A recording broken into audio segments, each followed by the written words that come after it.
Oh, excuse me. What's up? My gosh. What's up, everyone? It's Thomas with Real Broker here in St. Augustine, Florida, coming at you live every Wednesday at 8 p.m., going over the market stats, the news you need to know about, everything about buying, selling, or investing here in northeastern Florida. And we're also doing a Q&A. So if you have any questions, whether you're watching it live or you're watching the replay, make sure you fire them off in the comments below. I'm here for you guys every Wednesday at 8 p.m. just to answer any questions that you may have. So, without further ado, we're going to hop right into mortgage rates. And I know that we've talked extensively about when rates were going to drop, why they were going to drop, and it seems that it's all starting to happen. And unfortunately, for mortgage rates to go down, it does seem that there needs to be some pain within the economy, hopefully inflation going down, and we've started to see that. Unemployment started to tick up a good bit. The market has reacted here. We saw the 10-year treasury essentially fall off a cliff, and the 10-year treasury and 30-year mortgage rates typically dance with each other, very closely. They're very closely related in terms of how they trend. So if you do see the 10-year treasury start to go down, you could see mortgage rates start to follow that as well. And now if you're looking at the 10-year treasury, I think it rebounded pretty hard today. So I would actually expect mortgage rates to kind of, if not even out, go back up because they would drop pretty significantly to sub 3. And then we can see an uptick here today, and I'll show you my screen here just so you can take a look. So this is the 10-year treasury. Just zoom in on the last month or week here. So you can see in August, the beginning of August here, it fell off a cliff from 4.28 all the way down to 3.78. And now it's kind of gone back up just below 4. So we'll keep an eye on what's going on in that respect. But with that, we've also seen mortgage rates start to go down. Right now, the average mortgage rate's around 6.4%, 6.5%, which is the lowest it's been in over a year, right? That's something that we've been talking about.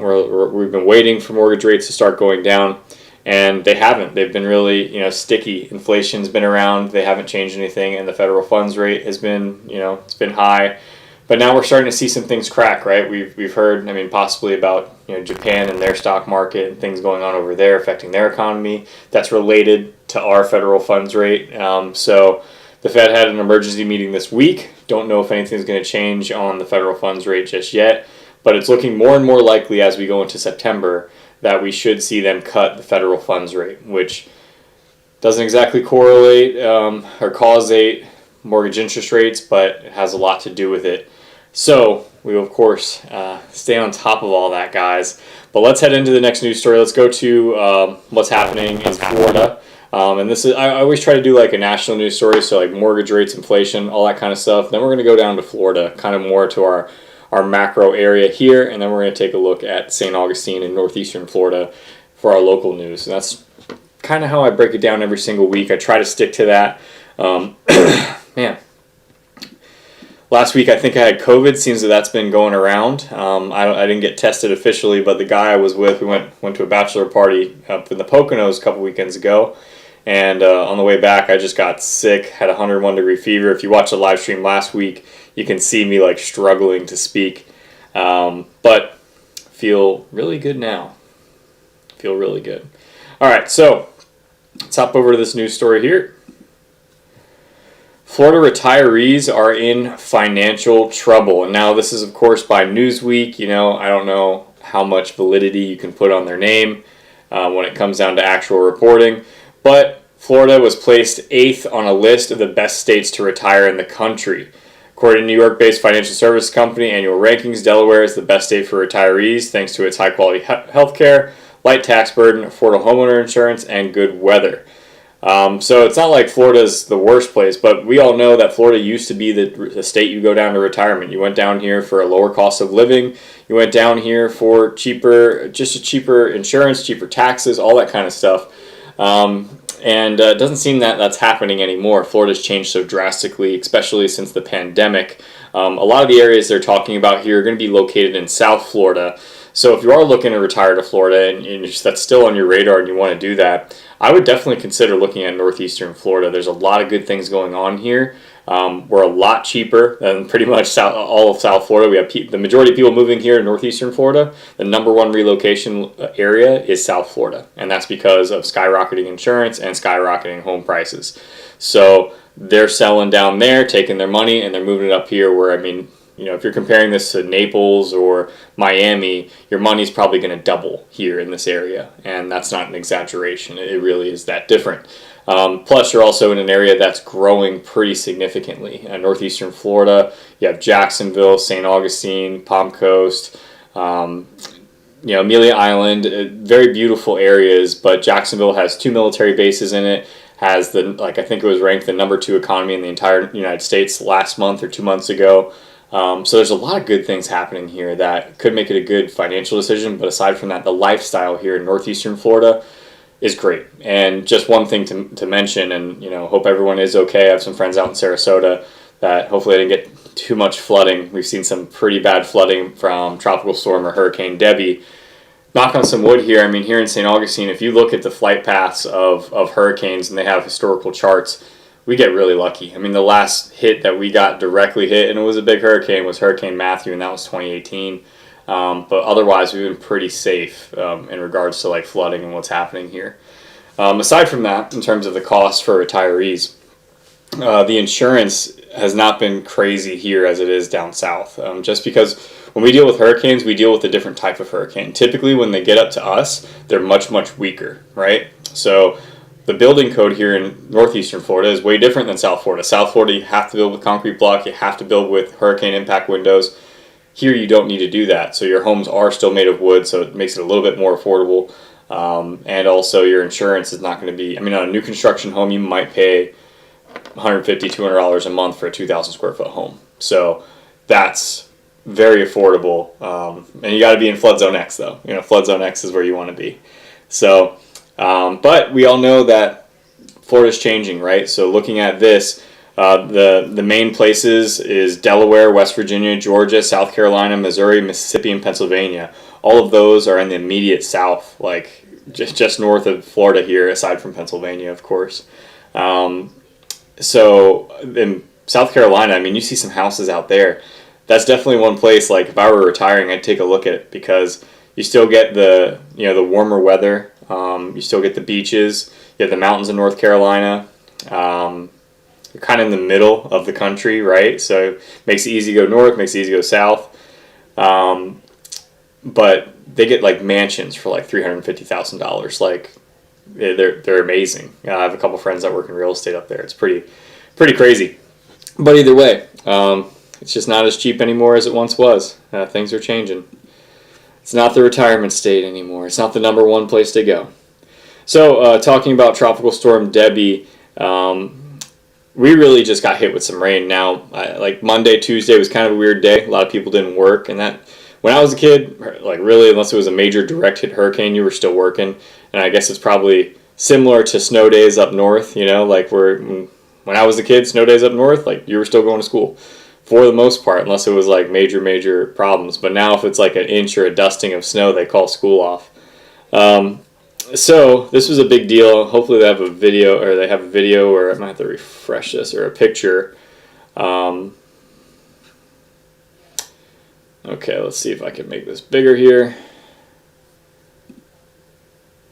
So, big project here in St. Augustine Beach. They renourished the beach, and it was a big news story, but essentially they moved the beach. They added so much sand, they dredged so much sand from the ocean, that they put so much sand that you couldn't even access the water from the pier. So if you wanted to fish off the pier, you could not, because it was easily a 20-foot distance from the end of the pier to the start of the water. Now, if you're from this area, this is something that happens all the time. I mean, this is erosion. It's natural. You're going to see this happen. Is it a waste of money? I'm not an Army Corps of Engineer or anything like that. But they did that 2 months ago. They finished the project, and all of a sudden, all that sand is pretty much being washed back into the ocean. But the fishing pier is back, right? So I'm not sure what you can really do to mitigate the cause and effect of Mother Nature. But you probably have to add some reinforcement to that sand whether that be like coquina rock, maybe adding, and that might be something to even think about. Somehow I'm sure you could figure it out, where if we wanted to add some surf breaks out in the ocean, that might be a good thing, attract more surfers to the area. But yeah, millions of dollars, and it seems that was the whole plan, for it to wash away, right? So happens every time they do it, and almost immediately. So it was literally like 2 months, and that water's touching the pier now. So is what it is. So let's go on to the next news story here, guys. Any questions, throw them in the comments below. Let me just double check, make sure I don't have any questions.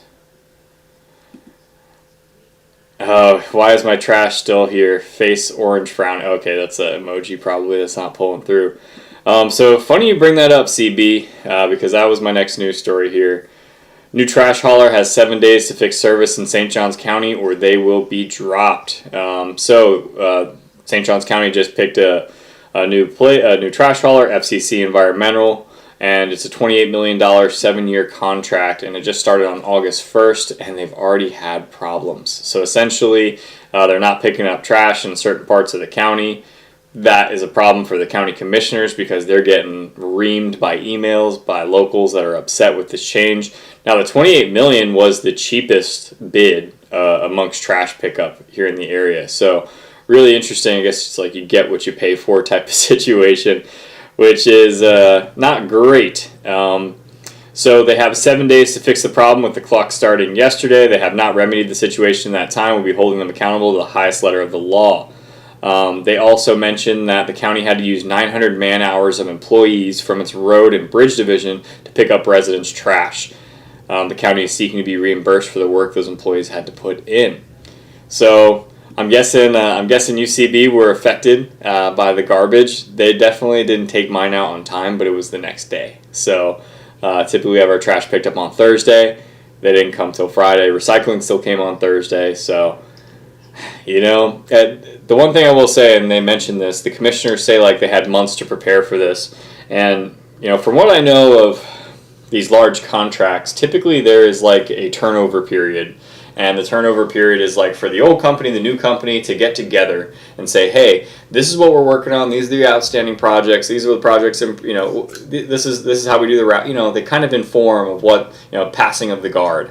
Not sure if that happened here. It seems to me that like, hey, if we're spending $28 million, we're adding a new company to a new territory for them. There's going to be some kinks that need to be worked out, right? Now, I only suffered a day. I know there's other people on here who didn't have their trash picked up for a week, so I got off pretty easy. CB, I'm not sure what it looked like for you, but I feel like this is something where it's like, hey, we got to work out the kinks. It's probably going to take more time than we want it to, especially paying $28 million, but apparently that's the cheapest bid. But to make sure that it's a well-functioning machine, I imagine there's going to be some bumps in the road, but maybe it's just like, and I don't know. I'm not a trash expert here, guys. I'm just saying, like, this is a huge project for anyone, right? And to switch it over and expect the first week to everything to work without a hitch seems kind of unrealistic to me, especially coming from government. Like, nothing they do. Like, they've been working on 1695 forever, right? And they're going to be like, oh, they messed this up the first week. Like, I don't know. That's just how I feel about it. Let me know what you guys think. I don't know. We can get in the friendly discourse here, but I think we need to give them a little bit more time, and there's going to be some growing pains, and there has been. That's what we've been talking about, right? Maybe that's a video I should make, growing pains. So here, another growing pain. We got another charter school coming to the area. They began clearing the land for St. Johns County's newest K-8 school, and residents have traffic concerns. This is no secret, but this is going to be on 1600 Brinkoff Road, just off State Road 207. So I think it's on Old Moultrie, just south of Treaty Park, if you're familiar with that area. But it's going to have 1,000 students plus 64,000 square foot, 2-story early learning center for 300 kids right next to 1600 Brinkoff Road. Yep, that's where it is. So Wildwood's right here. Yeah, so a little south there. So residents are concerned. St. Johns County grew more than 12% with over 300,000 people living in the area, and that number is still growing in 2 years. So that's 6% year over year. I imagine it's probably a little lower this year just because of inflation and other costs, but probably still 4 to 5%. But traffic is a big concern for the area, so the project includes a few conditions to help smooth it out. Public service system will be put in place to deal with the traffic issues. The school will put $370,000 toward a new traffic signal at the intersection of State Road 207 and Brinkoff. Start times for elementary will be no later than 8 a.m. and middle school will be at 8:15. There will also be an enhanced buffer behind the school. Probably not what the locals want to hear, right? They're probably like, oh, that doesn't sound like it's going to work. And I mean, it doesn't sound like it's going to work. I used to live right off that Kings Estate Road back there, so I'm very familiar with the area. I don't think traffic's bad back there as of now, but if you've lived there for 20 years, traffic's way worse than it was, right? And that's the one thing, especially if you're looking on Facebook, you're seeing a lot of the people that have lived here and like they bought 20 years ago, and St. Augustine was completely different that time. And they're like, I want it to be like when I purchased here. And it's like, unfortunately, you have no control over that. I don't either, People want to move here. It's a cool town. So people get mad at me. They're like, oh, you're ruining the town. You're bringing all these people in. It's like, if I brought all these people in, I'd be a millionaire, right? I'm not. I want to be, right? But unfortunately, I'm not. If I brought every new person to St. Johns County, yeah, I mean, I guess you could blame me, but it's not all me, right? People want to move here. I put out information. People reach out to me. So it is what it is. We're just trying to mitigate the growth, grow in the right way. And I'm just trying to make sure, like, hey, if you're looking to buy in that area, here's a good thing. One, you're getting a brand new charter school. Fantastic. It's K through 8. Bad news is it's going to cause a little traffic. So what you do is you figure out, okay, it's going to be 8 o'clock, 8:15, so 7:30 to 8:45, let's say. You're not going down that road unless you live in the area, right? Or you're going to try to find some way to avoid it. So let's go on to the next news story here, guys. Man, I had some shrimp pasta and some dairy in it. Seems to be getting stuck in my throat. A lot of stuff going off 207 now. Now, like I've said before, we've talked about development. It seems to be inching its way down. 210, North St. Johns County, blowing up. Then you look at International Golf Parkway, where Costco is, where Buc-ee's is, where Coy Creek High School is, where Trailmark is, Silverleaf in that area, blowing up. 16, we're starting to see luxury rentals being built all over. They have a couple communities there. Summer Bay at Grand Oaks. Yeah, tons of new stuff coming into the area. And now 207 seems to be popping off, right? They've already built a VA hospital on 207. They have the Best Bet on 207. They have the 4 car dealerships. All this stuff has come pretty much within the past year. They're looking to build another community on 207. I think that's going to be a Mastercraft build. And then Advent Health bought 2 properties in St. Johns County south of Rio San Juan. So this is the entrance to Entrada. Entrada means entrance, so that's not lost on me. And then here's the 7-Eleven here. Here's another gas station over here. But this is the entrance right here to Entrada right there. So just outside of that, they're looking to build an Advent Health or a Flagler Hospital, whichever one you want to call it. They bought the properties through Memorial Hospital, Flagler Inc. of Palm Coast. They want to grow alongside the communities they serve for Advent Health because Florida is the fastest growing state in the U.S. So that's pretty much all the information they have on it.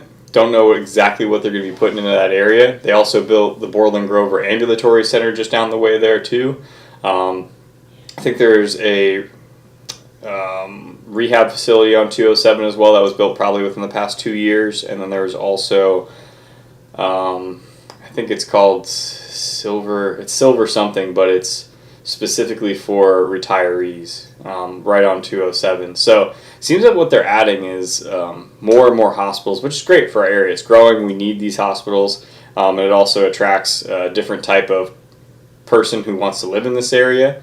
And retirees as well that are looking for good health care. So all good stuff, I think, but that's definitely not going to help with the traffic on 207, guys. I'm sorry. That's it's not going to get any better, unfortunately. But guys, that looks like, I feel like I had one more there, but that looks like it's it. So let me make sure I don't have any questions here. After that, we're going to call it a night, and I hope you guys have a good Wednesday night. Now we got 10 people watching. I appreciate all of you. You're the best. So go ahead and throw a comment if you have a question below. If not, I'm gonna get off here, guys. And if you do have a comment, if you're watching the replays, or if you can't type it fast enough by the time I get off here, I always try to come back and answer the comments, just through texting, right? So I'll send you a comment. But either way, guys, I'm gonna call it a night. CB, always appreciate your contributions. CB is a big fan of the show, lives locally next to me, lives here in West Augustine. We got to go for some pizza or something, maybe a coffee one day, CB. He always sends me news articles that he finds. So if you guys are also in that same boat, like, hey, this is interesting, I'd like to see this guy's take on it, go ahead and shoot it over to me in an email. My contact information's all over the place. But I'll take a look at it, and I try to put the most important stuff on here for you guys to know. Right? It's important for me to know. I think that's actually one of the values I bring as an agent is I know, and I can almost guarantee this, I know more than 99% of every agent in our area because no one's looking at this stuff every single week. Like, I know what's going on in this county, and I know what new developments are happening. Try to stay on it as much as possible. So let's see what Charles got to say.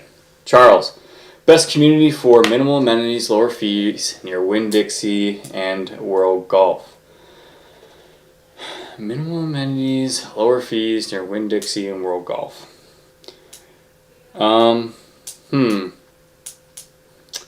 So I think Parkland Preserve is is a 55 plus Parkland Preserve, great one.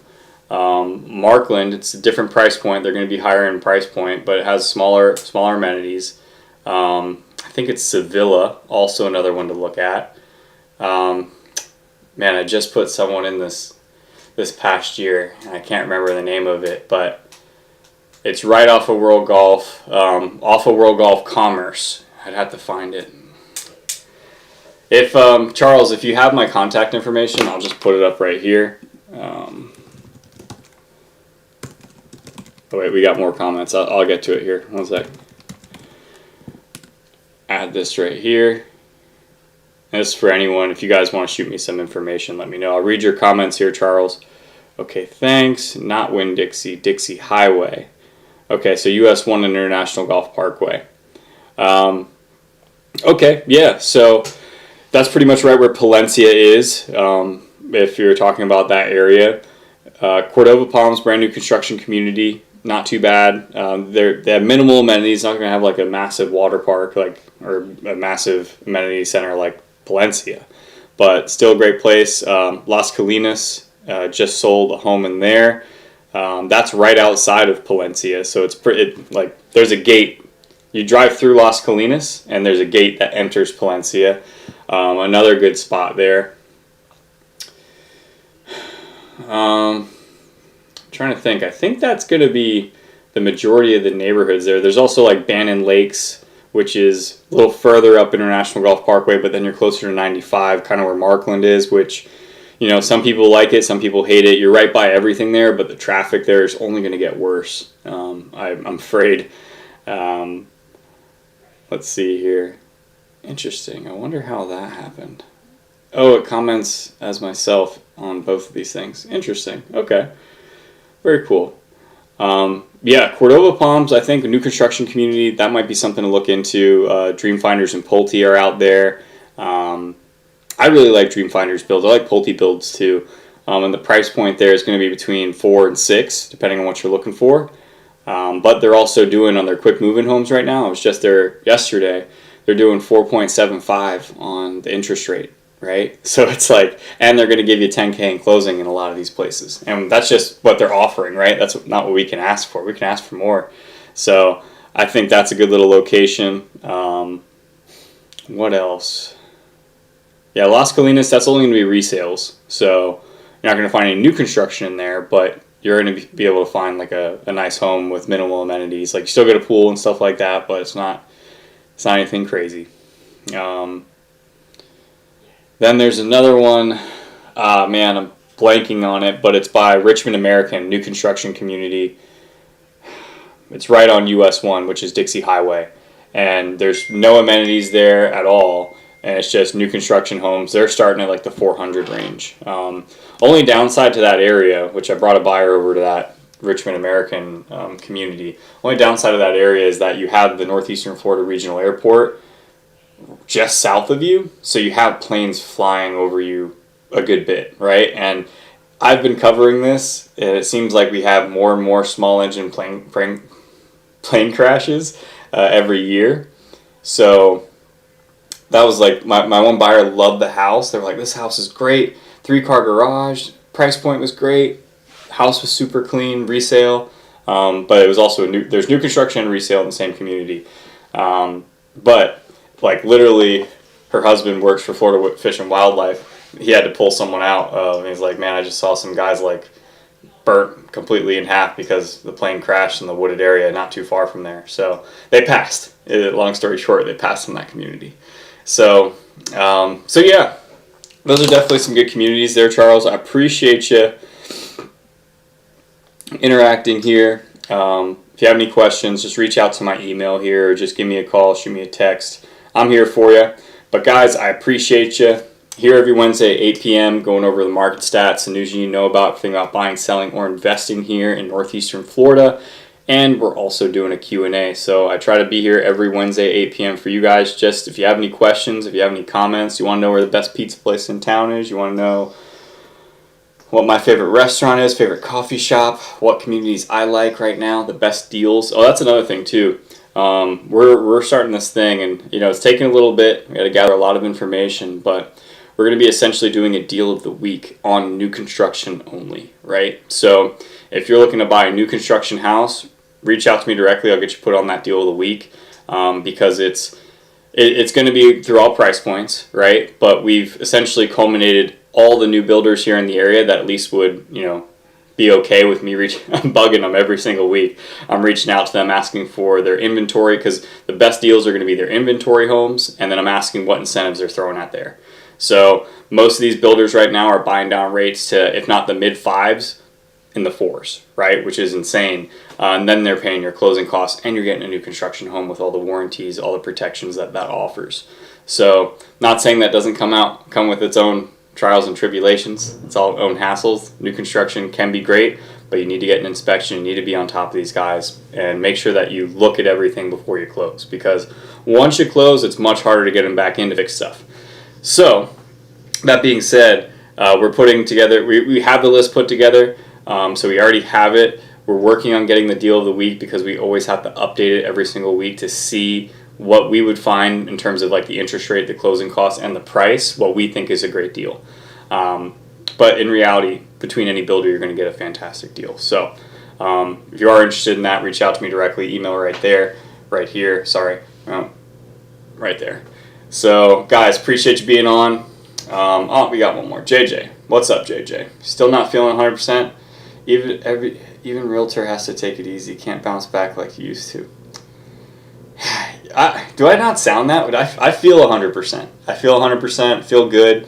But I had someone say that I sounded stuffed up, and I'm not. I feel I can breathe pretty good. I feel good, but maybe my voice changed from being sick. I don't know. That happened to me as a teenager. Maybe it's happened to me now. But funny thing, this is something that I struggle with, and if you're a business owner, you might be able to understand. There's not time off. There's not time off. There's not like, oh, I'm sick. There's not like, hey, I'm going to have someone cover for me. It's not, someone just messaged my iPhone number, my number. I don't know how people do this. Whoever just messaged me, probably from this thing, just asked for something in Bannon Lakes, but I don't know how to use Mac at all, so I'll have to find this message somehow. But because for some reason I have an iMessage number through my Mac, which I don't even know what the number is. So I've had people like, hey, I reached out to you, and I'm like, I never got anything. So if you reach out to my iMessage, I'm not versed in that. So I'll check it. I'll try to. But yeah, lost my train of thought there. But either way, guys, if you are looking to get some real estate assistance here in the area, we're here for you. Buy and sell and invest in. That's what we're looking to do. New construction is going to be the best deal right now.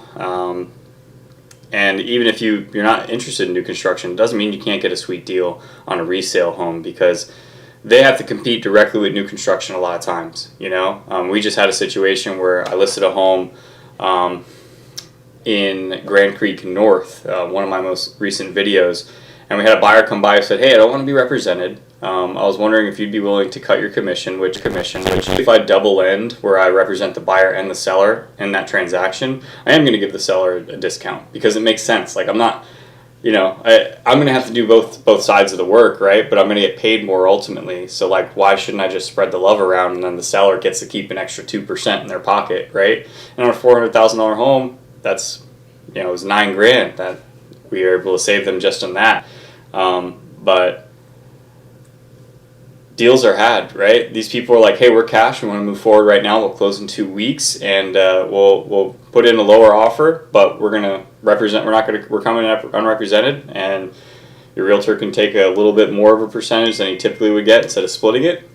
And yeah, so helped them out. We got it closed in 2 weeks. Very smooth transaction. So fantastic stuff. But yeah, oh, that's what I was saying. But yeah, JJ, when you work for yourself, getting a day off, I mean, my day, when I like, hey, I got to take a day off, I need to take some time and just hang out at my house, I'm always thinking about stuff. And then I get a text message, then I get a phone call.